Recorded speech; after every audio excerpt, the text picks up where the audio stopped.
Plus de 2h40, c'était long, beaucoup trop long.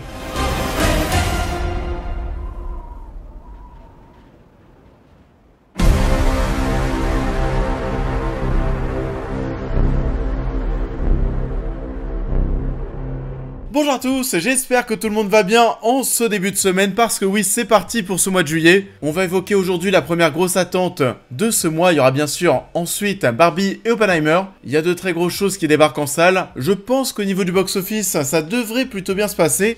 Mais en attendant, Mission Impossible 7, qu'est-ce que ça donne? On en parle. Mission Impossible Dead Reckoning partie 1 est réalisée par Christopher McQuarrie derrière la saga depuis les 2 derniers volets. Ethan Hunt et son équipe se lancent dans leur mission la plus périlleuse à ce jour. Il s'agira de traquer une nouvelle arme avant que celle-ci ne tombe entre de mauvaises mains. Et du coup, oui, c'est vrai, c'est un film que j'attendais beaucoup parce que Mission Impossible, j'aime plutôt bien. Enfin, surtout ce qui nous a été proposé ces dernières années avec les derniers volets parce que oui, Mission Impossible est en train de s'installer comme la saga d'espionnage du moment. Il y a eu un sacré renouveau avec le 4ème opus, je sais pas ce que vous en avez pensé, mais alors personnellement je l'ai bien apprécié mais sans plus. Par contre, j'ai adoré le 5ème, Rogue Nation. Fallout, pour moi, c'est simple, c'est le meilleur. On précise au passage que ces 2 longs métrages ont été réalisés par Christopher McQuarrie, donc bon, c'est vrai qu'à partir du moment où il est arrivé sur la saga, j'ai commencé à beaucoup aimer. J'avais bien aimé d'ailleurs aussi, c'était sa première réalisation avec Tom Cruise. Le premier Jack Reacher, c'était plutôt sympa. C'est un duo qui fonctionne bien et que j'avais hâte de retrouver ici. Et en plus de ça, Tom Cruise est vraiment porté par le succès Top Gun. Mission Impossible 7 avait vraiment tout pour cartonner, ça devrait être le cas, en tout cas vous l'avez compris, j'avais d'énormes attentes pour ce Mission Impossible 7, et c'est peut-être ce qui fait que je suis sorti de ma séance, un petit peu déçu. Le film est pour moi long, trop long, beaucoup trop long, 2h40, 2h45, pour ça c'est beaucoup trop, on pourrait je pense vraiment retirer 45 minutes. Et c'est même pas une blague, je ne sais pas pourquoi est-ce qu'on a voulu faire si long. Tout est étiré en longueur, le rythme est lent, très plat, la première moitié de l'histoire est infinissable. J'arrêtais pas limite de piquer du nez pendant 1h30. Les dialogues sont rallongés, tous les personnages parlent très doucement durant chaque scène, ça participe au fait qu'on ronfle.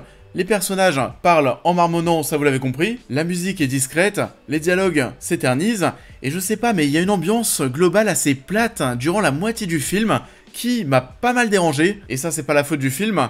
Mais les 3 heures de long métrage dans une salle sans climatisation, je ressentais encore plus la lourdeur des dialogues. On n'est pas forcément aidé non plus du côté du scénario parce qu'à mon sens, on complexifie de fou quelque chose d'assez simple. On est plongé dans une histoire où la grande menace est une intelligence artificielle. C'est pas du spoil, voilà, c'est ça la menace, une IA. On l'appelle l'entité et ça fait assez bizarre, c'est vrai, de voir ce genre de scénario en 2023 à l'ère de ChatGPT, etc. Mais comme si on était devant quelque chose d'original. Pour moi, limite, ça aurait pu être un scénario qu'on aurait pu nous pondre il y a 5-6 ans. Là, en 2023, ça fait un petit peu chelou. Donc bon, déjà vous l'avez compris, mais globalement, j'ai été assez déçu de l'histoire, très déçu du rythme et de la longueur de cette première partie. Je sais pas combien de temps va durer la seconde, mais ça devrait grosso modo être pareil. On va pas faire moins, 2h45, voire 3h. Si on est sur quelque chose de similaire, on devrait encore une fois le sentir passer. Au passage, qu'est-ce que vous pensez de ces histoires en 2 parties? Est-ce que ça vous plaît, oui ou non? Pour ma part, c'est vrai que j'ai rien contre ça.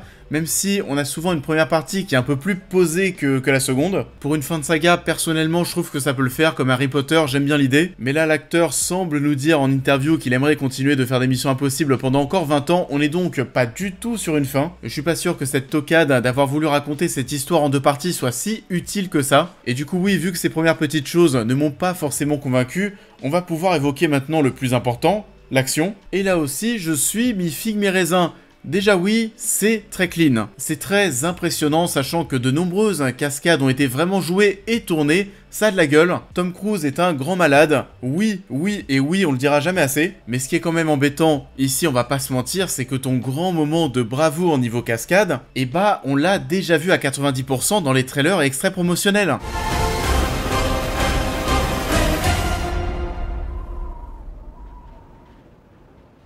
Vraiment, c'est ultra dommage, il y a quelques petits plans en plus, mais sinon on a déjà tout vu. C'est assez rare de voir ça, mais on a vraiment vendu cette œuvre sur cette cascade. La communication était vraiment axée sur cette séquence, ça fonctionne plutôt bien dans le film, encore plus en sachant que Tom Cruise a vraiment sauté dans le vide comme ça en moto. Quand il saute, oui, t'as les boyaux qui se compressent parce que quand même, waouh, tu sais que ces images sont réelles, mais t'as plus l'effet de surprise, et je sais pas vous aussi, mais ça c'est très subjectif.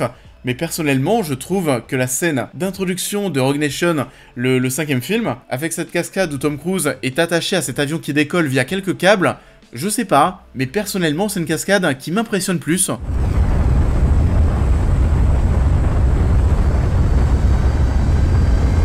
En plus, la justification de cette cascade, comment est-ce qu'elle est amenée dans l'histoire et pourquoi ce grand saut, c'est un peu gros, mais bon allez, c'est Mission Impossible, pourquoi pas. Fort heureusement pour moi, finalement, ce n'est pas le grand moment de bravoure de l'œuvre niveau action. La séquence de remontée du train est folle. Pour l'anecdote, d'ailleurs, le train que l'on voit ici, c'est un train qu'ils ont vraiment construit pour le film. Même l'intérieur des wagons, etc., etc. Tout ça pour le balancer dans le vide. Oui, ça fait mal au cœur, mais là oui, ça fonctionnait, j'ai été pris, on a commencé à communiquer dessus, notamment via la dernière affiche officielle qui a été dévoilée, qui se focalisait sur cette scène. Mais bon, là aussi, c'est pas la chose la plus novatrice au monde. Pourquoi ça? Parce que c'est du 100% Uncharted 2. D'ailleurs, même l'affiche fait grave penser à la jaquette du jeu.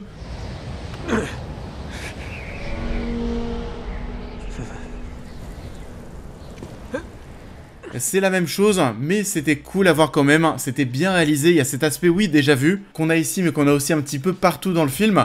On n'est pas devant quelque chose, on se dit à 100% qu'on voit de l'extraordinaire. Cet aspect de déjà vu, on le ressent à pas mal de moments, il y a toute une séquence d'action, de course-poursuite à Rome, qui nous rappelle, mais voilà, quelque chose qu'on a vu il y a pas très longtemps dans Fast and Furious 10. Des séquences de train, on en a déjà vu, mais des tonnes et des tonnes, et pas plus tard que, bah oui, il y a quelques semaines, avec Indiana Jones 5. Et ça rappelle aussi le premier volet de la saga. Les scènes d'action sur un train en marche, ça donne très souvent des séquences assez stimulantes. Et surtout qu'ici, encore une fois, on a tourné le truc en réel avec des vrais humains qui se tapent sur le train en marche. C'est impressionnant, mais déjà vu. Et puis sinon, au niveau des personnages, on va déjà retrouver dans un premier temps la même équipe. Pas grand chose à dire sur nos têtes connues. J'ai été très déçu du méchant Gabriel, assez classique en soi, puis je sais pas. J'avais quand même du mal à le voir comme une réelle menace. C'est pas Solomon Lane au niveau du charisme. Grace est un nouveau personnage féminin pareil, assez classique. Et ça n'équivaut pas à l'arrivée de Rebecca Ferguson dans Mission Impossible. On a Pomme Clémentieff qui est là aussi notre française, qui interprétait Nebula dans Les Gardiens de la Galaxie. Pareil, c'est un nouveau personnage qui a du mal à sortir du lot, c'est dommage parce que les dernières Missions Impossibles, il y avait toujours un nouvel acteur, un nouveau personnage qui sortait du lot. Rebecca Ferguson par exemple dans le 5, Henry Cavill dans le 6 avec sa moustache. Et s'il n'y avait que, on a parlé de Solomon Lane tout à l'heure de même.